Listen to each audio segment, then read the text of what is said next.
नमस्कार, मैं हूं अरुण केजरीवाल उर्फ AK-57। आज अहमदाबाद में हम मौजूद हैं। कंपनी का नाम है नियोकेम बायो सॉल्यूशंस लिमिटेड। ये एक स्पेशलाइज्ड केमिकल की कंपनी है और इसके कारखाने, इसके प्रोडक्ट्स, ये कहाँ यूज़ होते हैं, ये सभी की जानकारी अगले आधे से 1 घंटे के अंदर में आपको दी जाएगी।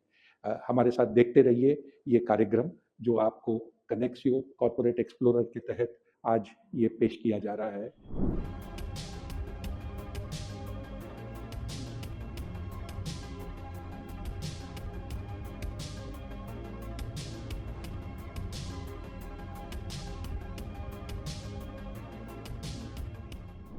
मेरे साथ है कंपनी के MD स्वप्निल भाई।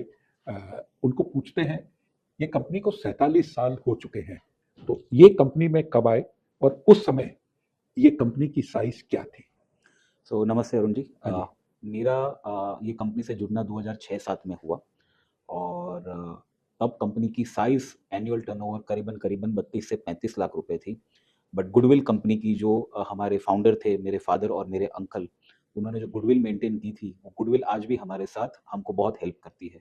बट जर्नी यस डेफिनिटली हमने 32-35 लाख के टर्नओवर से और करीबन less than 2000 square feet area के प्लांट से हमने हमारी शुरुआत करी। तो अगर मैं सही समझूं तो 2000 स्क्वायर फुट और अब 22,000 टन जी ये आपकी कैपेसिटी है। जी तो एक माने जिसको कहते हैं शॉर्ट एंड स्वीट वे में ये आपकी जर्नी रही है और अब बहुत कुछ आगे देखने को मिलेगा। आपके ये दिमाग में, जब उस समय आप उम्र में काफ़ी छोटे थे, आपको ये दिमाग में कैसे आया कि प्रोफेशनल के पास जाकर मेंटरिंग करना है, कराना है और आपको यही एक पाथ है जिससे कि आप ग्रो कर सकते हो? बहुत सिंपल है, अगर अपना विजन बड़ा है तो वो विजन अकेले पूरा नहीं हो सकता। 2006-07 से लेकर 2017 तक की जर्नी बहुत छोटी टीम के साथ अकेले और फादर के गाइडेंस और मेंटरशिप से हमने तय की। बट 2017 एक ऐसा मोमेंट था कि जब एक आप समझो 32-35 लाख से 10-12 करोड़ की सेल तक हम आ चुके थे और ऐसा लग रहा था कि अभी आगे बढ़ना है तो अच्छी टीम चाहिए। अच्छी टीम में भी सबसे ज़्यादा अनुभवी लोग चाहिए कि जो आपको विजन को मार्गदर्शन बराबर दे, चैनलाइज़ करे और आपकी सोच एक आपके कल्चर के विरुद्ध नहीं जानी चाहिए। तो हमारी कंपनी में हमारा कल्चर बहुत एक स्ट्रॉन्ग चीज़ है। तो जितने भी हमने मेंटर रखे, वो हमारी और उनकी सोच कल्चरली एक मिलती है।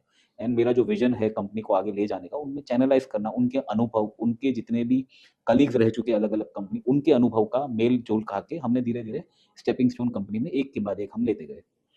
आपके लिए बिगेस्ट चैलेंज आज के दिन इमीडिएट, जो आपके पास कैपेसिटी ऑलरेडी बनी हुई है, उसे मैक्सिमम यूटिलाइज करना होगा। आपकी कैपेसिटी पिछले साल मार्च 25 में करीब 40-42% के आसपास है।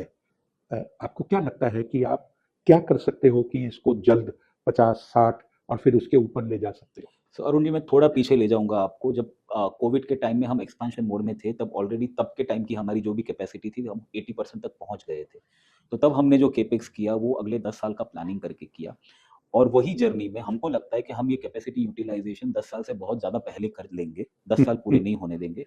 डेफ़िनेटली केपेक्स करने के बाद हम लोग 24% कैपेसिटी यूटिलाइज़ेशन से 42% तक आए हैं। अब ये बताइए, जो आपका एक्सपेंशन प्लान है, प्रोडक्ट रेंज को बड़ा करना, मल्टीपल यूजर इंडस्ट्री को कैटर करना, सेम केमिस्ट्री का डीपर पेनिट्रेशन लाना, कुछ 2-3 एग्जांपल अगर आप दे सकते हो कि आने वाले 6 से 12 महीने में क्या-क्या चीजें आपके लिए हो सकती है जो कंपनी को ग्रोथ फोरकास्ट बोलिए, ग्रोथ प्लान बोलिए, नई प्रोडक्ट रेंज बोलिए, आपको ले जा सकती कि कुछ सालों पहले नियोकेम प्योरली टेक्सटाइल केमिकल कंपनी थी है। सही है। और वहाँ से हमने एक बोल्ड डिसीजन लिया कि हमको परफॉर्मेंस केमिकल कंपनी बनना है और वो डिसीजन में हमने अपनी जर्नी में 4 स्ट्रॉन्ग पिलर्स ले लिए: polymers, silicon, surfactant based products and bio based asters.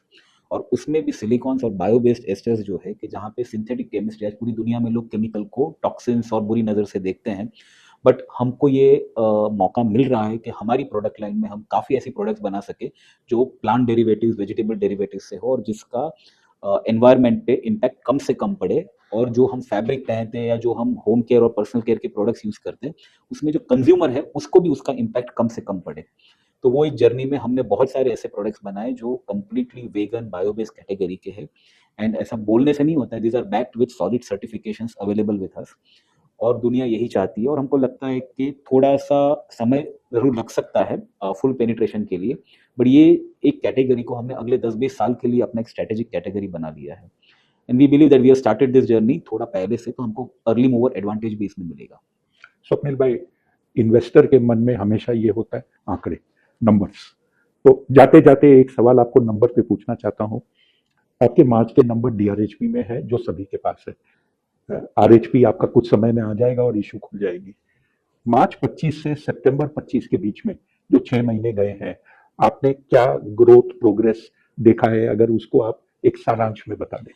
बहुत सिंपल है सर, आंकड़ों में बिना जाए बिना हमने लास्ट 3 साल में एवरेज 32% सीएजीआर से ग्रोथ किया है और हम अब बहुत एग्रेसिव छलांग के लिए रेडी है और हम यही और इससे थोड़ी आसपास की ग्रोथ जर्नी ऑलरेडी हमने 6 महीने में कवर की है। और डीआरएचपी इटसेल्फ विल से कि अराउंड हमारा first half is around 40% of the annualised business. तो बाकी का इन्वेस्टर खुद समझ जाएंगे कि आने वाले 6 महीनों में हम क्या करेंगे।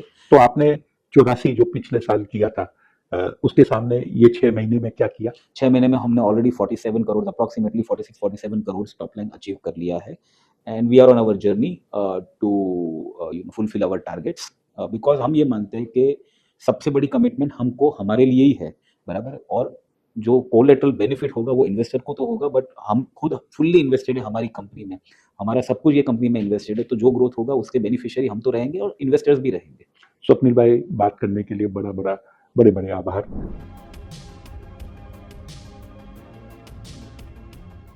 कंपनी के जो प्रोडक्ट्स हैं वो क्या है, कैसे दिखते हैं और कहाँ यूज किए जाते हैं? मैं बुलाऊंगा स्वप्निल जी जो कंपनी के एमडी। आइए स्वप्निल। नमस्ते अरुण जी, वेलकम। वेलकम है आपका। तो स्वप्निल जी, यहाँ पे कई सारे कपड़े के सैंपल हैं, अंग्रेजी में इसे स्वॉचेस कहते हैं। यहाँ पे आने के पहले मैं स्वॉच का हिंदी वर्ड या रूपांतर खोज रहा था, लेकिन मुझे नहीं मिला। तो अगर आप जानते हो तो वो बताइए और फिर ये बताइए कि ये क्या दिखाते हैं। सो अरुण जी, दर्शकों की सहायता के लिए शुद्ध हिंदी ट्रांसलेशन तो मेरे पास भी नहीं है स्वॉच का, बट बहुत सिंपल अगर बोलूँ तो कपड़े के कटिंग के ये सैंपल है जिसके ठीक है। ऊपर हमने हमारे जितने भी फिनिशिंग के प्रोडक्ट्स है, जो कपड़ा हम लोग पहनते हैं उस पे जो फील आता है और जो लस्टर आता है, वो फिनिशिंग के केमिकल्स अलग अलग कपड़े पे, जैसे एक्रेलिक, कॉटन, वूल, टॉवेल, पॉलिएस्टर, ब्लैंकेट के कपड़े, उन सब के ऊपर हमने कुछ यहाँ पे आपकी और आपके दर्शकों की सहायता के लिए यहाँ पे सैंपल्स तैयार करके रखे हुए हैं। तो जैसा अगर आप ये देखेंगे तो ये जितने भी आप प्रोडक्ट्स देख रहे हैं, ये सिर्फ हमने हमारे 2 मेजर जो हमारे 4 वर्टिकल्स है, पॉलीमर, सर्फैक्टेंट, सिलिकॉन्स और बायो बेस्ड एस्टर्स। तो पर्टिकुलरली फिनिशिंग के लिए हमारे 2 वर्टिकल्स मेजर है जिसमें सिलिकॉन्स और बायो बेस्ड एस्टर्स का हम इस्तेमाल करते हैं। तो फिनिशिंग एक ऐसी चीज़ है जो फील करने की है, इसलिए हमने इसको यहाँ से अलग से तराश के रखा है और इसी में से मैं कुछ सैंपल्स आपके लिए अलग से दिखा रहा हूँ कि जिसमें हम अपनी वैरायटी दिखा सकते हैं। जैसे कि ये एक प्रोडक्ट है वर्कवेयर के लिए जो यूज़ होता है और ये मॉइस्चर मैनेजमेंट का भी काम करता है। तो वर्कवेयर में जब कोई भी लेबर गर्मी में काम करेगा, बट वो फैब्रिक का मॉइस्चर मैनेजमेंट बढ़िया रहेगा, तो उसको उतना गर्मी का टेम्परेचर फील नहीं होगा। ओके। तो बेसिकली जो हमारा प्रोडक्ट्स है उसको हम परफॉर्मेंस केमिकल बोलते हैं, स्पेशलिटी परफॉर्मेंस केमिकल। हमारा प्रोडक्ट आधे से 1 से 2% जाएगा पूरे फैब्रिक के फिनिशिंग में। सो हमारी business is like an additive business. अगर वो नहीं जाएगा तो वो कपड़े के ऊपर उसका वो परफॉर्मेंस नहीं आएगा। तो कपड़ा कितना भी अच्छा सफाई किया हो, डाइंग किया हो, प्रिंटिंग किया हो, बट अल्टीमेट उसकी जो वैल्यू बनती है वो सिर्फ फिनिशिंग से बनती है। Finishing is a very tough business to enter और हमारी पिछले 3-4 साल की अथाक हमारी टीम की मेहनत से आज हम ये मुकाम पे है कि हम फिनिशिंग को, जो हमारा 0% मार्केट शेयर था, वहाँ से हम लोग हमारे प्रोडक्ट पोर्टफोलियो में हम उसको 25% तक लेके आए हैं और उसमें बहुत बढ़िया स्कोप है। तो जैसे मैंने ये बोला, वर्कवेयर है मॉइस्चर मैनेजमेंट का। अगर कोई ऐसी जगह पे हमको काम करना है कि जहाँ पे वेदर रेजिस्टेंस बहुत स्ट्रॉन्ग चाहिए, इन टर्म्स ऑफ रेन्स बहुत है, तो वाटर रेपेलेंसी भी इतनी इंपॉर्टेंट है। तो ये जब जितने भी जैसे एक्सपोर्ट ओरिएंटेड कंट्रीज में हमारे कस्टमर्स जो प्रोसेस करके उनका कपड़ा बेचते थे, जहाँ स्नोफॉल के इश्यूज है या हेवी रेन्स के इश्यूज है, तो ये बायो बेस्ड, सिंथेटिक नहीं, ये bio based, fluorine free, biodegradable, water repellent से फिनिश किया हुआ कपड़ा है, जो कि बड़े ब्रांड्स इसको इस्तेमाल करते हैं और इंडिया के लीडिंग कॉर्पोरेट टेक्सटाइल प्रोसेसर्स उनको प्रोसेस करके उनको कपड़ा एक्सपोर्ट करते हैं। तो स्वप्निल जी, अगर मैं आपको सही समझा तो मुझे सिर्फ वुलन कपड़ा बनाकर ठंड का सामना नहीं करना, लेकिन ये एक फिनिश से भी मैं ठंड से मुकाबला कर सकता हूँ। जी जी। ओके। सो इसी को परफॉर्मेंस बोलते हैं कि कपड़ा गया। जो बेसिक है उसमें हम एक्चुअल वैल्यू क्या एडिशन करते हैं। वैसे ही ये अगर कोई वेलवेट है, जितनी भी अपनी अपहोल्स्ट्री है, सोफा के कपड़े हैं, कुर्सियों के कपड़े हैं या डेकोरेटिव आइटम्स पे जो फैब्रिक लगता है, तो उसका रेजिस्टेंस, एब्रेशन रेजिस्टेंस बहुत सही है। इंपॉर्टेंट। बरसों पहले अगर आप देखते थे तो वेलवेट की कुर्सी पे अगर बैठते तो वो लाल कलर आपकी पैंट पे लग जाता था। सही। अभी केमिकल की मदद से परफॉर्मेंस ये ऐड किया है कि वो कुर्सी का रंग भी वही रहेगा और आपके पैंट का रंग भी वही रहेगा। वैसे ही लेडीज में लाइट वेयर इन द गर्मी सीजन, हमारी जो इंडिया की सीजन है, लाइटर वेयर और लॉन्गेटिविटी ऑफ द फैब्रिक, एक फैब्रिक कितना लंबा चल सकता है, इसलिए पॉलिएस्टर कॉटन के अच्छे ब्लेंड्स बनने लगे हैं। तो वहाँ पे कपड़ा का ड्यूरेबिलिटी भी बेटर है और लाइट फील भी करवाता है। तो पीसी के लिए भी, पीसी फैब्रिक के लिए भी है। सर्दियों का सीजन आ चुका है, पॉलिएस्टर के मिंक फैब्रिक्स बहुत फेमस है, लुधियाना, अमृतसर इसका स्ट्रॉन्ग बेस है। तो इसकी जो सॉफ्टनेस है और जो हमको ये ब्लैंकेट ओढ़ने में, रजाई ओढ़ने में जो मजा आता मजा है, आता है, तो हाँ। वो मजा जो है वो हमारे 2% केमिकल की वजह से ये मजा आता है। लेडीज की वर्किंग वेयर में अब इंडिया की वेयरिंग पैटर्न साड़ी से लेकर अब टॉप्स और कुर्तीज की तरफ आ गई है। तो ये कुर्तीज जो प्रिंटेड होती है, अगर आप अनफिनिश्ड प्रिंटेड फैब्रिक देखोगे तो वो बहुत रफ होता है, वो पहनने लायक नहीं होता है। तो वो कुर्ती की जो रियल वैल्यू बनती है वो फिनिश से बनती है। जैसे ही बेडशीट का एक मैं एग्जांपल लेता हूँ कि मल्टीपल बेडशीट्स बनती है, प्रिंटेड है, वोवन है, डाइड है, तो ये बेडशीट के ऊपर फिनिश है। एंड मोस्ट इंपॉर्टेंटली ऐसा फैब्रिक है कि जो टॉवेल में फिनिश के बाद वो पानी एब्जॉर्ब ना करे, बराबर। अगर आप नहा के निकले और वो टॉवेल जैसे फटाक से पानी एब्जॉर्ब करता है, ये हमारी हाइड्रोफिलिक सिलिकॉन से बनता है, जो नैनो हाइड्रोफिलिक सिलिकॉन से उसकी वजह से बनता है। तो ये कुछ दर्शकों की सहायता के लिए हमने एक एग्जाम्पल्स आपको यहाँ पे दिखाने की कोशिश करी है। और अगर किसी के मन में ये सवाल है कि हमारे केमिकल्स दिखते कैसे हैं, तो अल्टीमेटली तो ये लिक्विड केमिकल्स हैं मेजरली 80%, जो जाएंगे कंटेनर्स में, प्लास्टिक के एचडीपी कंटेनर्स में। बट अगर हमारे प्रोडक्ट को किसी को दिखाना है तो ये पूरी रेंज है हमारे प्रोडक्ट्स की, कि ये अलग अलग, कोई मिल्की इमल्शन है, कोई फ्लेक्स फॉर्म में है, कोई येलो है, कोई पानी जैसे दिखने वाली चीज़ है। दिखने से इसका अंदाजा नहीं लगा सकते, इसके परफॉर्मेंस में ही इसका अंदाजा कोई भी लगा सकता है। तो स्वप्निल जी, आपने जो समझाया, इसका मतलब ये कि कपड़े के ऊपर में ये अलग अलग केमिकल का एक आप इस्तेमाल करते हो और उसको ये अलग अलग एक फील फिनिश आप देते हो, जी जिसके कारण कपड़े की यूटिलिटी में बड़ा बदलाव आ जाता है। जी। और इसमें इतने सारे केमिकल्स दिखाने का रीज़न भी ये है क्योंकि कपड़ा जैसा अलग-अलग बनेगा, वैसा अलग-अलग कपड़ा अलग-अलग मशीन में प्रोसेस होगा। तो वो कपड़े का कॉन्स्टिट्यूशन कैसे बना है, मशीन कैसा है, उसके हिसाब से हमारे कस्टमाइज़्ड फॉर्मुलेशंस हम केमिकल डेवलप करते हैं। समझ गया। तो ये पूरी प्रोसेस और फैब्रिक कॉन्स्टिट्यूशन को देख के हम हमारा एप्लाइड केमिस्ट्री यूज़ करके ये प्रोडक्ट्स को कस्टमर को ऑफर करते हैं। स्वप्निल जी, मेरे पीछे दीवार पे ये काफी अच्छे अच्छे रंगीन पिक्चर हैं। तितली है, एक पक्षी है, एक आइसक्रीम दिख रही है। तो ये क्या दर्शाता है? तो सर ये हमारा ब्रांड वॉल है। ओके। नॉर्मली हम लोग मल्टीपल प्रोडक्ट लाइन और मल्टीपल एप्लीकेशन से डील करते हैं। तो नॉर्मल क्या होता है कि इंडियन मैन्युफैक्चरर्स ने बहुत ज़्यादा अपने प्रोडक्ट ब्रांड के ऊपर काम करना, पर्टिकुलरली हमारे सेक्टर की अगर मैं बात करूँ तो ज़्यादा मेहनत नहीं की है।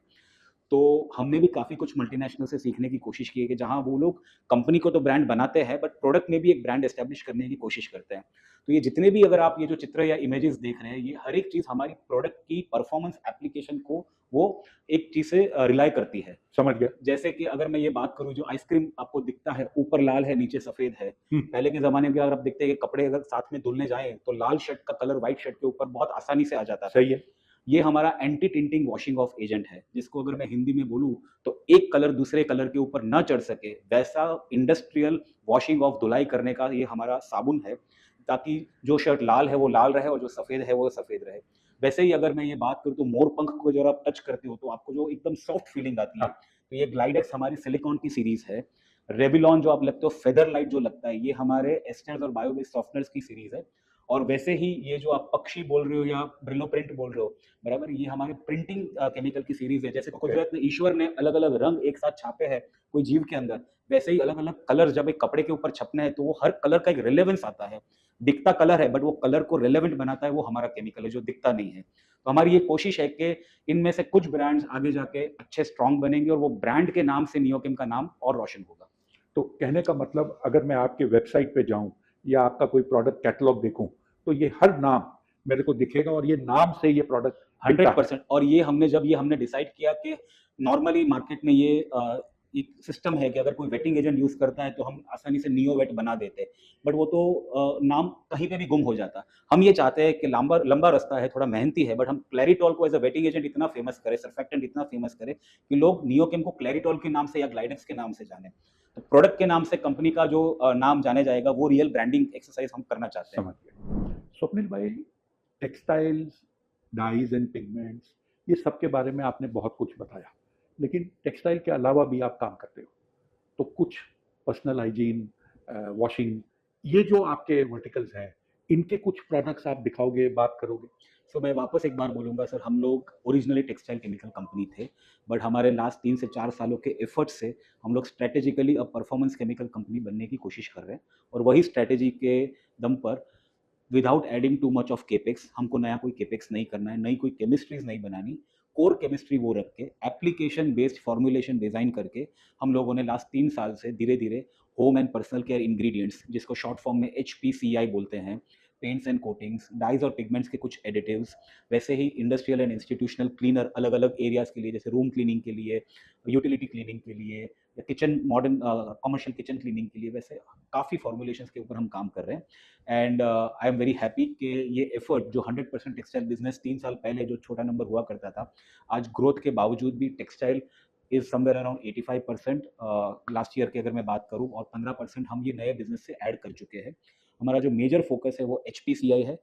उसके बहुत इंपॉर्टेंट रीजन है कि अभी तक HPCI के जो मेन इंग्रेडिएंट्स थे, जो फंक्शनल इंग्रेडिएंट्स थे, वो इंपोर्ट सेंट्रिक ज़्यादा थे। इंडिया में बहुत ज़्यादा लोग उसको प्रोड्यूस नहीं करते। और आज अच्छी बात यह है कि जो बायर भी है वो इंडियन मैन्युफैक्चरर ढूंढ रहा है, और इंडियन मैन्युफैक्चरर ने भी अपनी एक स्ट्रेंथ बनाई है कि ये इंडिया में प्रोड्यूस कर सके। तो हम लोग होम केयर के जितने भी प्रोडक्ट्स बनते हैं, जैसे डिटर्जेंट्स है, लॉन्ड्री प्रोडक्ट्स है, उनके जो बेस रॉ मटेरियल कुछ एडिटिव्स है वो हम बनाते हैं। एक क्लासिक एग्जांपल देता हूँ कि जैसे डिटर्जेंट पाउडर जो बनता है, वो नमक जितना खाया जाता है उससे ज़्यादा डिटर्जेंट पाउडर को इस्तेमाल करते हैं, ऐसा लोग बोलते हैं। उसमें हमारा एक पॉलीमर है, वो सिर्फ आधे से 1% जाता है। वो एक सुपर काम करता है कि हार्ड वाटर को फाइट करता है। अलग अलग रीजन में डिटर्जेंट यूज होगा, कहीं पे हार्डनेस है, कहीं पे लो TDS पानी है, और दूसरा एक दूसरे के कपड़े का कलर एक दूसरे पे आने नहीं देता। सही है। सो ये आधा % प्रोडक्ट ये इतना इफेक्टिव काम करता है। कस्टमर, आपके दर्शक इमेजिन कर सकते हैं कि कितना बड़ा इसका मार्केट हो सकता है आधे % प्रोडक्ट का भी। वैसे ही पिछले 5-7 सालों में यूरोप और अमेरिका से सीख के फैब्रिक कंडीशनर जिसको बोलते हैं, कपड़ा धोने के बाद फैब्रिक सॉफ्ट रहे, उसमें से खुशबू आए, उसके लिए बड़े ब्रांड्स हैं जो बड़ी मल्टीनेशनल कंपनीज मार्केट करती है। तो उसका जो बेस रॉ मटेरियल है, जो अभी तक एनिमल फैट से बनाया जाता था, उसको हमने पूरा पूरा प्लांट डेरिवेटिव वेजिटेबल ऑयल से वो प्रोडक्ट को डेवलप किया, 100% सस्टेनेबल और बायोडिग्रेडेबल बनाया, और वो प्रोडक्ट ऑफरिंग लेके हम अच्छे कस्टमर्स में जाने की कोशिश कर रहे हैं। वैसे ही अगर हम शैम्पूज और हेयर कंडीशनर की बात करें, तो लगता है 0.25%, बट जो सॉफ्टनेस कंडीशनर देता है, वो पर्सनल केयर के सिलिकॉन बोलते हैं, जो कंडीशनिंग करने के बाद बाल मुलायम बनते हैं, वो ये एक्टिव इंग्रेडिएंट करता है। तो अगर मैं आपका एक टर्म यूज करूं, परफॉर्मेंस, उसमें भी परफॉर्मेंस ही काउंट करता है। एग्जैक्टली। तो हमारी प्रोडक्ट लार्ज वॉल्यूम्स में जाएगी, बट वो कैसे जाएगी कि जो लार्जर प्रोडक्ट बनेगी, मार्केटेबल प्रोडक्ट बनेगी, जो कंज्यूमर के घर में उसमें आएगी, थकान, उसमें एक आप समझो ना कि तड़के में हींग जितना जो काम करता है, उतना हमारा कंजम्पशन होता है। समझ गया। तो HPCI is our focus area now, और उसके साथ साथ कुछ प्रोडक्ट्स हमने पेंट्स एंड कोटिंग्स के लिए भी एस्टेब्लिश किए, जैसे और वहां पर भी इसी मात्रा का कंजम्पशन जी। होगा। अब वो इंडस्ट्री में हजारों चीज यूज होगी, बट हमारी कैटेगरी में से हम 5 या 10 प्रोडक्ट लेके समझ गया, जाएंगे। बट आपकी जो कंजम्पशन आइटम होगी वो उसी मात्रा में होगी, जैसे आपने वो एक अच्छा कहा, तड़के में तड़के में ही। और मोस्ट इंपॉर्टेंट है कि ये सारी चीजें और ये मार्केट में एंटर करने के लिए हमको नया कोई केपेक्स नहीं करना है, नया मेजर कोई कोर केमिस्ट्री का R&D नहीं करना है, फॉर्मुलेशन R&D डेफिनेटली करना है। और इसके साथ साथ हमारा एक रिस्क भी मिटिगेट होता है कि हम एक इंडस्ट्री के ऊपर डिपेंडेंट ना होके हमको नई इंडस्ट्री में एंटर करने का और ग्रोथ करने का अपॉर्चुनिटी मिले। तो स्वप्निल जी, वहां पर स्वॉचेस देखे थे, छोटे सैंपल, यहाँ पे अगर मैं कहूँ तो बड़े टुकड़े हैं, कुछ फर्क है? कुछ समझाने के लिए आपने ये रखे हैं या क्या? मैंने जैसे वहां पे भी बोला, हमारे प्रोडक्ट है वो परफॉर्मेंस एडिटिव प्रोडक्ट्स है, वो हाँ। अप्लाइड केमिस्ट्री के प्रोडक्ट्स है। तो अगर मैं केमिकल हाथ में पकड़ के किसी को कुछ समझाने जाऊंगा तो बात नहीं बनेगी। इसलिए सही है। हमारी ये कोशिश है कि हमारे जो इतने सारे केमिकल्स आप जो देख रहे हो, वो कपड़ा जब प्रोसेस होता है, ग्रे कपड़ा जिसको बोलते हैं, वो स्टेज से लेकर फिनिश्ड हम जो गारमेंट पहनते हैं, अपरल पहनते हैं, या हम जो भी यूज करते हैं, वो कैसे पहुंचता है, वो प्रोसेस में समझाने की कोशिश करता हूँ अलग अलग माध्यम से। तो जैसे अलग अलग तरीके के कपड़े हैं, कॉटन है, पॉलिएस्टर है, वुल है, नायलॉन है, कॉटन में भी कॉटन विस्कोस है, कॉटन रेयॉन है, कॉटन निट्स है। तो 4-5 मुख्य कपड़े, उसके अलग अलग सब ग्रुप्स मिला के 16-17 वैरायटी ऑफ कपड़े प्रोसेस होते हैं। कोई पहनने के लिए, कोई ओढ़ने के लिए, कोई छाता रखने के लिए, कोई गाड़ी की सीट बनाने के लिए, तो उसके एप्लीकेशन अलग है। जितने अलग अलग वैरायटी के कपड़े, उतने ही अलग अलग वैरायटी के मशीन्स वहां पे प्रोसेस होंगे, और एक ही कपड़े को प्रोसेस करने के भी 5-7 अलग अलग स्टेजेस है। तो ये जितना भी अगर आप व्हाइट देख रहे हैं, जैसे ये यान है, ये ग्रे फैब्रिक है डेनिम का, बराबर है, ये पूरा प्री ट्रीटमेंट स्टेज बोलते हैं। समझ गया। कपड़े को रंगाई के लिए या छपाई के लिए तैयार करने से पहले का जो स्टेज है उसको प्री ट्रीटमेंट बोलते हैं। तो प्री ट्रीटमेंट अलग टेम्परेचर और प्रोसेस कंडीशन में होता है, जहाँ पे हमारे 4 या 5 प्रोडक्ट्स एक प्रोडक्ट को ट्रीट करने में जाते हैं। अब हमारी रेंज में जैसे 350-400 प्रोडक्ट है, तो प्री ट्रीटमेंट के 50 प्रोडक्ट होंगे, बट वो क्या है कि 15 टाइप के फैब्रिक और हर एक टाइप में अगर 4-5 केमिकल है, वैसे करके 50 का रेंज समझ बनता है। गया, समझ गया। तो ये पूरा प्री ट्रीटमेंट है अलग अलग फैब्रिक का। वैसे ही अगर हम आते हैं तो अगर आप देखिए तो ये जैसे ये ग्रे फैब्रिक है, उसमें कुछ भी जान नहीं है, बट उसकी पूरी प्रोसेस सफाई करके अगर आप देखें तो ऐसा एक पूरा फैब्रिक बन के तैयार होता है जो रेडी फॉर प्रिंटिंग या रेडी फॉर डाइंग है, जिसको आरएफडी बोलते हैं। उसके बाद आता है रंगाई का स्टेज, कलरिंग का स्टेज। जैसे अगर आप ये देखें तो यही कपड़े के ऊपर डाइंग करके जहाँ पे कलर यूज होगा, अलग अलग प्रोसेस पैरामीटर्स यूज होंगे और डाइंग केमिकल्स यूज होंगे। डाइंग केमिकल्स का काम क्या है कि जो कपड़ा एक बार कलर एक बार कपड़े के ऊपर चढ़ गया, उसकी 2 3 4 बार धुलाई मिल के अंदर हो गई, तो वो जितना रंग कलर निकलना था, फास्टनेस यस उसके कलर बाद आ फास्टनेस गया, केवल, तो समझ जो गया। रंग निकलना था वो मिल के अंदर निकल गया, हमारे घरों में नहीं निकलता है। ये जो पिछले 15-20 सालों में हमारी क्वालिटी ऑफ फैब्रिक में जो इम्प्रूवमेंट हुआ है, वो हुआ है परफॉर्मेंस केमिकल की वजह से। 100 किलो फैब्रिक बनाने में मोटा मोटी मैं नहीं मानता हूँ टोटल मिलके 4% से ज्यादा के केमिकल्स जाते होंगे अलग अलग स्टेजेस को अगर हम कवर करें तो यही सब मिला जुला के आप समझिए जैसे ये डाइंग हुआ, वैसे ये प्रिंटिंग है। प्रिंटिंग भी जैसा कपड़ा वैसे प्रिंटिंग। रिएक्टिव प्रिंटिंग होती है तो कलर अलग होता है, वेट प्रिंटिंग में कलर अलग होता है, पिगमेंट प्रिंटिंग में कलर अलग होता है। तो जैसी सीजन जैसा फैब्रिक का एप्लीकेशन वैसे प्रिंटिंग होते हैं। एंड देन फिनिशिंग में आपको समझा चुका हूँ वहां पे कि जितने भी टच एंड फील वाले जो फैक्टर हम फैब्रिक जो हमारे एंड तक आते हैं वो फिनिशिंग के हैं। तो वो फिनिशिंग हम वहां पे जो फील होता है फैब्रिक की एक्चुअल वैल्यू जो बढ़ाता है, बट वो फील ये अगर हम प्रोसेस नहीं करेंगे तो वो फील नहीं आ सकती। तो एक भी स्टेप मिस किया तो अल्टीमेट फैब्रिक का जो क्वालिटी बनेगा वो नहीं बनेगा। तो स्वप्निल जी यहाँ आइए, ये एक बड़ी इंटरेस्टिंग मशीन मेरे को दिख रही है, क्या आप मेरे को बताएंगे ये क्या है? ये एक हम आपको दिखाना चाहते हैं जो आजकल हमने एक नया प्रोडक्ट शुरू किया है जो बायो बेस्ड प्लांट डेरिवेटिव से बना हुआ वाटर रेपेलेंट है, जो non polluting fluorine free water repellent है। तो जितनी भी ऐसी वेदर कंडीशंस हैं जहाँ पे स्नोफॉल है, जहाँ पे बारिश का इस्तेमाल ज़्यादा क्या होता है, छतरी जो बनती है वो भी जी, इसी टाइप? पॉलिएस्टर के ऊपर जो फिनिश होगा वो ऐसे ही प्रोडक्ट से होगा। और अगर आप आजकल जो हुडीज़ देख रहे हैं स्नो कंडीशन में लोग, आपको फ़ील होगा एकदम सॉफ्ट, बट वो एक भी स्नो का दाना पानी में कन्वर्ट नहीं होगा because of this water repellent. वैसे ही टेबल क्लॉथ के ऊपर अगर आप देखोगे, अगर आपका कुछ गिर गया है, तो वो स्टेन और वाटर रिपेलेंसी फैब्रिक के अंदर घुसेगा नहीं। टेबल पर दाग नहीं जी, पड़ेगा। तो these are all performance chemical. तो हमारी कुछ सीमाएँ हैं आपको वीडियो के द्वारा दिखाने की, क्योंकि एक्चुअल कपड़ा हम जो इस्तेमाल करते हैं, तब हम ये समझ नहीं पाते कि ये परफॉर्मेंस लाने के लिए कितने केमिकल्स, कितने प्रोसेस और कितने स्टेज को पार करके हम यहाँ तक पहुँचे हैं। तो दोस्तों, ये जो परफॉर्मेंस वर्ड है, ये सिर्फ बोलने के लिए, अच्छा लगने के लिए नहीं यूज किया गया है। वाकई इस वर्ड में कुछ दम है। टेबल पे बहुत कुछ दिखाया गया है, समझने के लिए बहुत कुछ है, और कंपनी क्या करती है, परफॉर्म करती है, वो आपको देखने को मिल रहा है। मेरे ख्याल से आप अप्रिशिएट करोगे कि ये जो एक पहल की जा रही है आपको एजुकेट करने की, कि ये कंपनी क्या करती है, क्या प्रोडक्ट बनाती है और किस काम में आती है, उसके लाइव एग्जाम्पल आपको यहाँ पर दिखाए जा रहे हैं। उम्मीद करता हूँ कि आपको ये वीडियो पसंद आ रहा है। देखते रहिए हमारे साथ। मेरे साथ है दिनेश जी चोपड़ा, जो नियोकेम बायो सॉल्यूशंस लिमिटेड के चेयरमैन हैं। इनसे बात करते हैं कि इन्होंने ये कंपनी कैसे ज्वाइन करी, इनकी जर्नी, और स्वप्निल जी जो कंपनी के एमडी प्रमोटर हैं, उनकी जर्नी कैसे शुरू हुई। तो दिनेश जी, आपका जो प्रोफेशनल करियर की अगर बात करें, तो आप टेक्सटाइल के एक बहुत बड़े सीनियर दिग्गज प्रोफेशनल रह चुके हैं। काफ़ी लंबे अरसे से आप ये धंधे में हैं। तो आपने ये धंधा इस कंपनी में कैसे शुरू किया?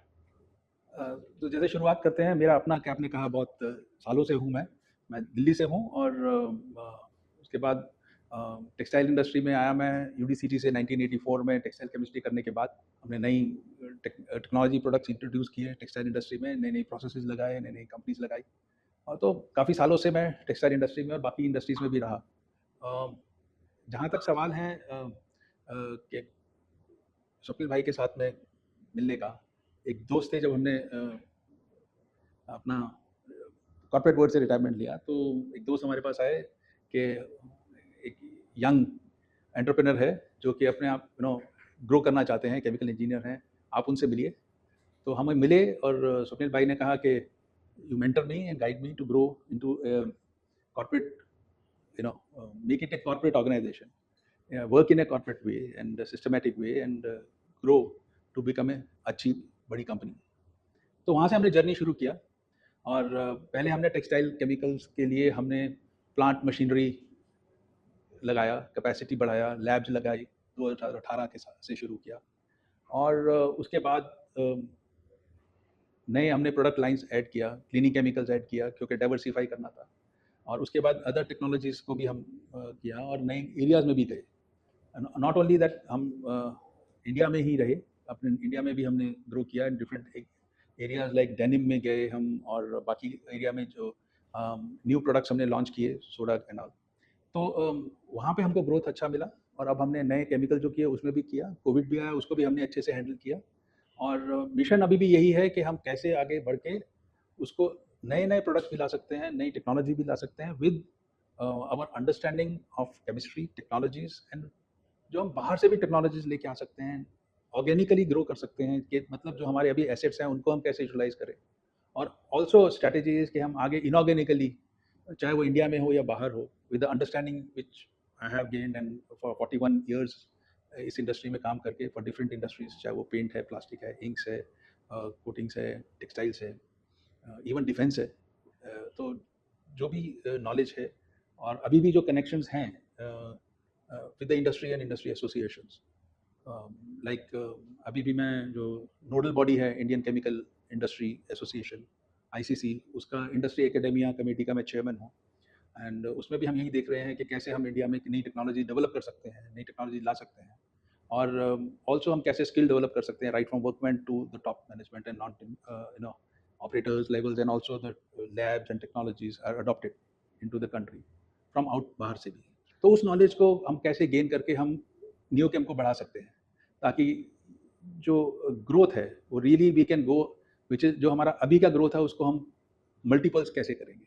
सो एडवांटेज ये है कि हमारे पास नॉलेज है, कनेक्शंस हैं इंडस्ट्री के, we know the people and we know the technologies कि अब कौन सी हम ला सकते हैं और क्या डिमांड है। और ऑल्सो अब जो जियोपॉलिटिकल सिचुएशन चेंज हो रही है विच इज़ वेरी ग्रेटली, हम एसोसिएशन में भी डिस्कस करते हैं, सेमिनार में भी डिस्कस करते हैं, सस्टेनेबिलिटी पे, एनवायरमेंटल फ्रेंडली प्रोडक्ट्स लाना है, न्यू टेक्नोलॉजीज लानी है। और बाहर के लोग जैसे अब जियोपॉलिटिकल में लोकलाइजेशन हो रही है, तो हम जो बाहर के कंपनीज हैं उनके लिए हम यहाँ कैसे प्रोडक्ट्स बना सकते हैं। अब जैसे कि अब आपने देखा होगा कि मल्टीनेशनल जो है वो श्रिंक कर रही हैं।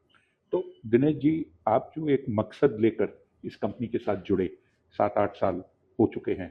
I think of the half wheel से कि जो हमारा मकसद था, हम 75% तक पहुंच गए हैं एंड ग्रोथ बहुत अच्छी हो रही है, नंबर्स अच्छे आ रहे हैं, टीम इज़ देयर, वो अच्छे से काम हो रहे हैं। एंड जो बाकी है 20-25% की बात हम करते हैं, तो there is always scope for improvement, वो तो रहता ही है। और हम उस पर काम कर रहे हैं कि हम उसको कैसे इम्प्रूव करके how can we grow further. Dinesh ji, हमारे से बात करने के लिए बहुत बहुत बहुत शुक्रिया। तो ये थे दिनेश जी चोपड़ा जो नियोकेम के चेयरमैन हैं। अब मेरे साथ है मिस्टर गुहा जो कंपनी के नॉन एग्जीक्यूटिव डायरेक्टर हैं। इनका भी एक बड़ा इंटरेस्टिंग रोल कंपनी में रहा है। ये पहले कंसल्टेंट थे, उसके बाद में इन्होंने ये एक added responsibility non executive director की ली है। आइए इनसे पूछते हैं इनका एक्सपीरियंस, जो कंपनी में इन्होंने काम किया, 2021 से ये कंपनी से जुड़े हुए हैं, कैसा रहा। गुहा सर, आप इस कंपनी में 2021 से एज ए कंसल्टेंट पहले काम किए और पिछले साल आप नॉन एग्जीक्यूटिव डायरेक्टर बने। तो उम्मीद ये होती है कि आपके जो पहले के साल हैं एज कंसल्टेंट, उससे आप खुश थे। जो भी आपने एक उम्मीद लगाई थी कि कंपनी में बदलाव आएगा, वो पूरा हुआ और फिर आपने ये एक एडिशनल चार्ज या रिस्पॉन्सिबिलिटी कंप्लायंस का लिया और नॉन एग्जीक्यूटिव डायरेक्टर बने। कुछ आपकी जर्नी के बारे में बताइए। बता देता हूँ।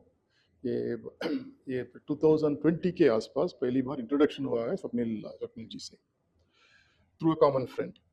ये उस इंट्रोडक्शन में हम भी थोड़ा बहुत फ्री थे, so I am looking for some corporate involvement.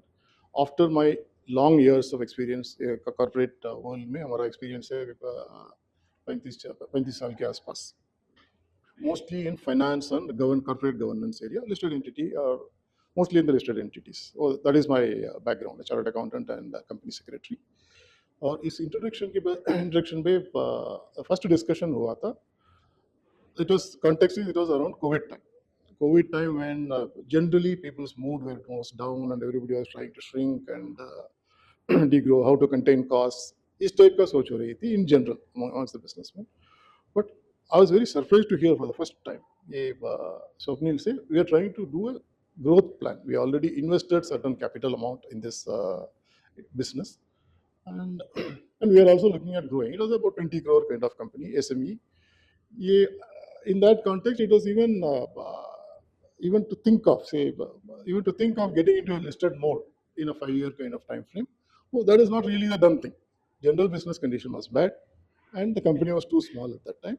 But what actually interested me was this kind of a mindset to say I want to grow, and I am investing serious money in this company, and I already invested serious money in this company. So this was the first conversation we had. So that increased my interest level. The second meeting, maybe if I remember right, वो face-to-face meeting था अहमदाबाद में with the full team members. वो team members का level of commitment to deliver growth and other things, and जो value system, ethical values which was being talked about and which is there on display all over the company. This is something which is already ingrained in the organization to a large extent. So it is all poised for growth. Investment तो है, intent है, and there is our management team is also actually shaping up. So it looked like a very promising setup. At that time, it continues to be a promising setup. And this is what interested me into. And again, being a conservative chartered accountant and corporate professional, your initial interaction we had with it, I wanted to keep that to the less risky area, to put it like that. Say, we don't want to be formally into this board positions or anything like that. We just wanted to be a consultant and just be an advisor. De facto board में रहेंगे, लेकिन formally board में नहीं आएंगे. So that was the initial understanding. ऐसे ही चल रहा था 3-4 साल के लिए. And then this, in the meantime, what you have been actually doing in this company is improve your internal information structure, governance structures. जहाँ पर भी policies नहीं था, so we try to bring in new policies in the company, which is generally any company, any growing company typically tends to ignore this kind of a softer areas.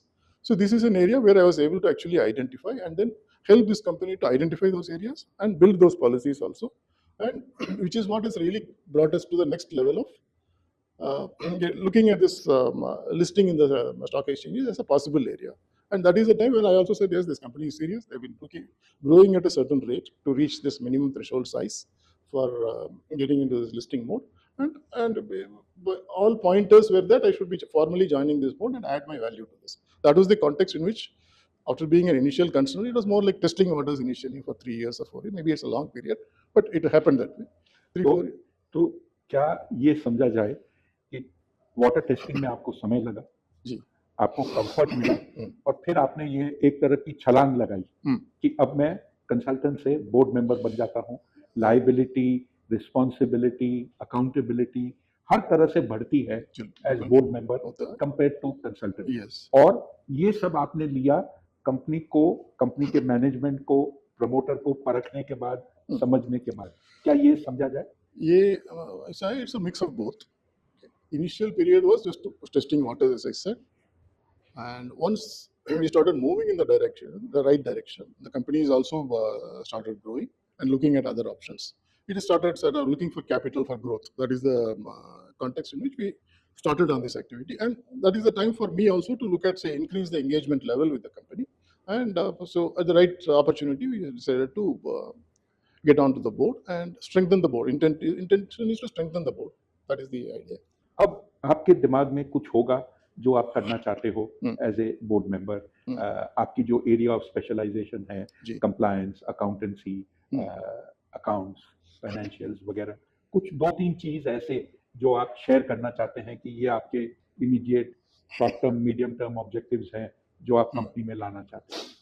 See, one is that a bit of historical data में जोड़ना जाएंगे एकदम 1 minute के लिए. See, the balance sheet, we need to make it as a presentable balance sheet. That is one of our initial discussion I had with the management. So balance sheet में, as it happens in many promoter-led companies, which does not want to go public, वो heavy debt होता है, अपना equity कम रहता है. So इस situation को कैसे correct करेंगे? Make it as a standard balance sheet, which will be presentable to an external person, external investor. ये year 1 में वो 3-year plan बनाया initially, That is so. If you look at the way these ratios have improved over 3 to 4 years period, that will be very visible. The amount of equity which is getting infused in this company, and correspondingly reduction in the debt.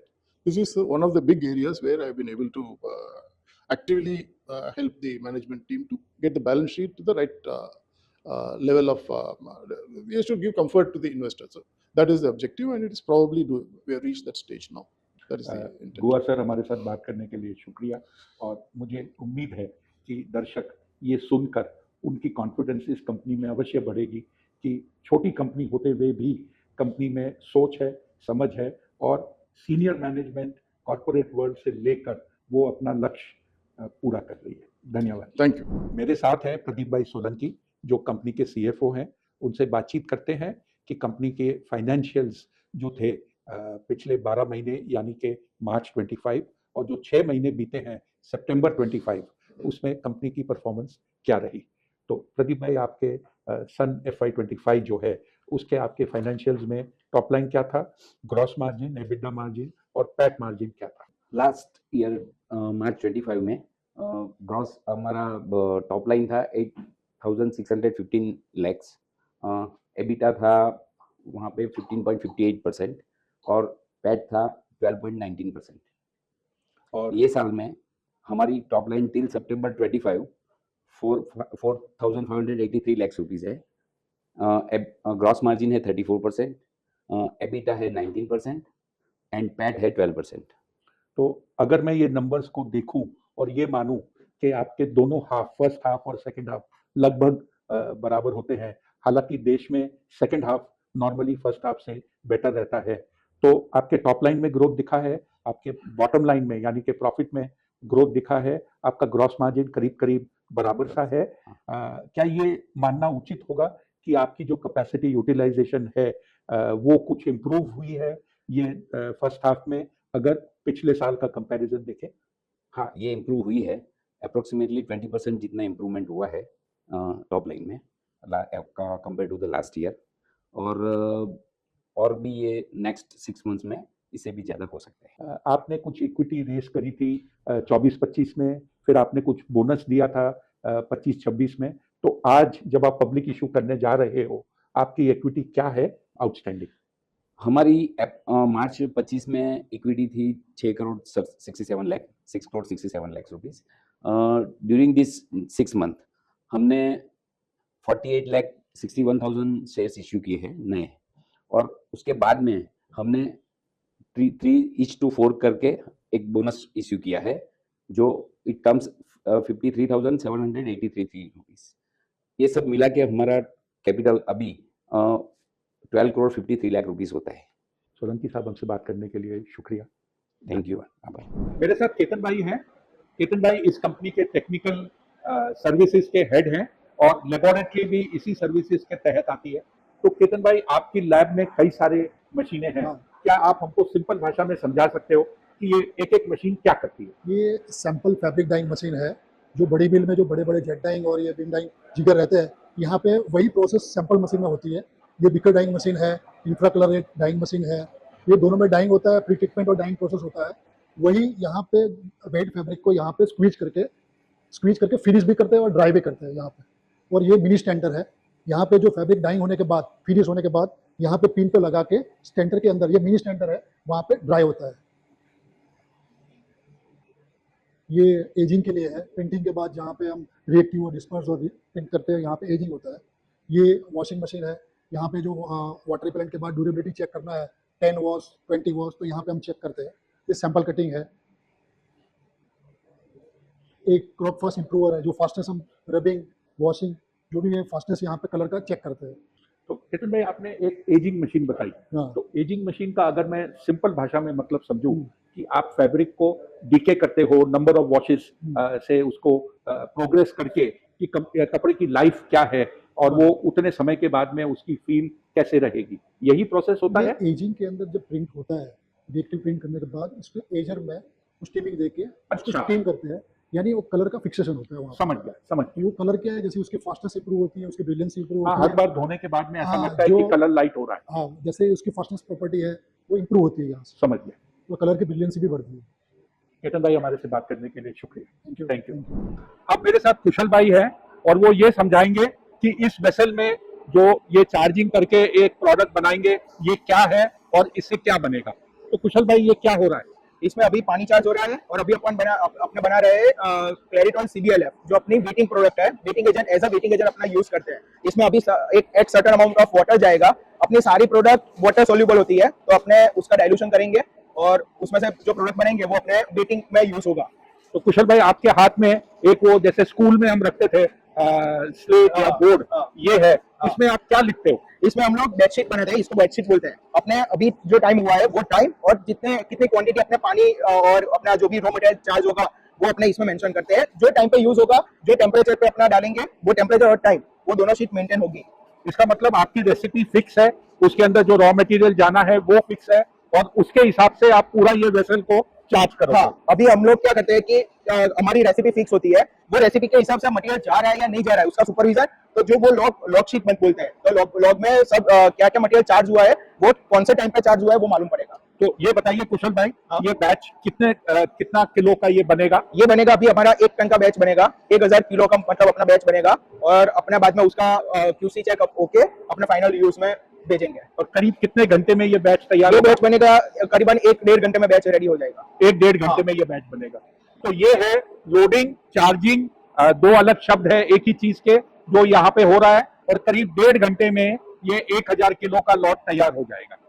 तो हितेश भाई, ये जो पीछे जो ये माल निकल रहा है वेसल से, ये माल क्या है, इसका क्या नाम है और ये क्या करता है और ये किस चीज में यूज किया जाता है? ये जो प्रोडक्ट है इसका नाम है हमारा डाईफास्ट PDF, और ये कपड़े के अंदर जो कलर होता है उसके बाद उस कपड़े में कलर नहीं निकले, उसका वर्किंग ये करता है, डाइस को डाई फास्ट कर देता है ताकि कपड़े में से कलर नहीं निकले।